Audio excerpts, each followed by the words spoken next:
تازہ ترین ویڈیوز کے لیے چینل کو سبسکرائب کر کے بیل آئیکن اور آل نوٹیفیکیشن پر کلک کریں تاکہ آپ کو ملے ہر خبر سب سے پہلے۔ اور پنجاب حکومت نے گھر گھر جا کر انسداد کرونا ویکسین لگانے کا فیصلہ کر لیا۔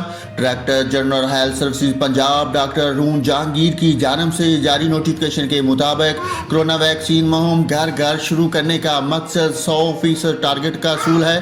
نوٹیفیکیشن میں کہا گیا کہ کرونا ویکسین 25 اکتوبر سے 12 نومبر تک پنجاب کے 36 اضلاع میں جاری رہے گی۔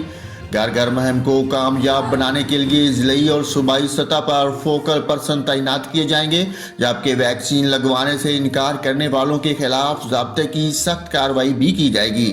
دوسری جانب ملک میں کرونا سے مزید 16 افراد انتقال کر گئے۔ ملک میں مزید 622 نئے کیسز کی تصدیق ہوئی ہے اور مثبت کیسز کی شرح 1.4% رہی۔